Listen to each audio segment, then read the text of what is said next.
दोस्तों वरी मां ठाही बिरयानी आया सुस्त इन जे करे मां ठाही सुस्त माण्हुनि जे तरीक़े वारी बिरयानी। ही सवलो तरीक़ो बिरयानी जो तमामु घणो।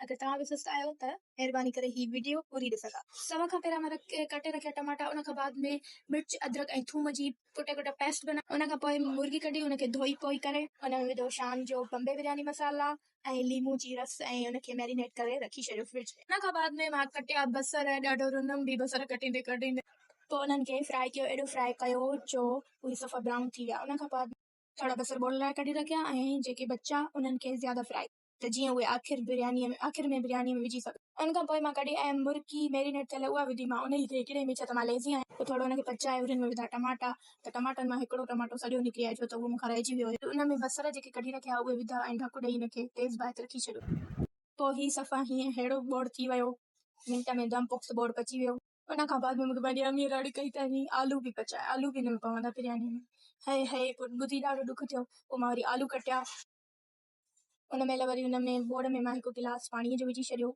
ऐं वरी हीअ छुरी खणी मां चेक कयां पई त इहा बूटी जेको आहे सो ॻरी वई या न। वरी इहे मां आलू कटिया, आलूनि जे लाइ मां देगिड़ी खई, उन में पाणी विधो ऐं उन में विधो मां येलो कलर, छो त मुंहिंजे बाबा खे येलो कलर जा आलू बिरयानी में ॾाढा पसंदि आहिनि। इन पाणी में आलू विझी इहा देगिड़ी चाढ़ी मां बाहि ते तेज़ बाहि करे रखी 20-25 मिंट इन आलूनि खे ॻारियो। पोइ वरी ही मां हर क़िस्म जा मसाला कढी रखी, छो त हर क़िस्म जा मसाला इहा मुंहिंजी रेसिपी आहे, पंहिंजी मां कंहिंखां रेसिपी इन बिरयानी पुछी न आहे। वरी ही मां इन में जीरो, धाणा ऐं हीअ जेका नंढड़ी काठी हूंदी आहे इहा कुटे कुटे कुटे करे इहो बि मसालो ठाहे रखियो। तेसिताईं बोड़ जी हशड़ ॾिसो हीअं थी वियो, आई मीन बोड़ सुठो थी वियो हशड़ न।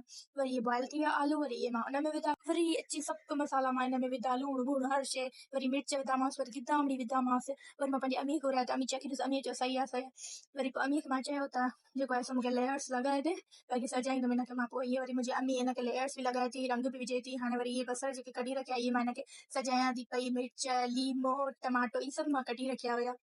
वरी हिनखे मां दम लॻायो, दम लॻाए वरी हिनखे जंहिं महिल दम लॻाए खोलियो आहे एॾी त सुठी ख़ुशबू पई अचे जो बसि न, ऐं तव्हां चवंदो त इहे पंहिंजी तारीफ़ पाण थी करे।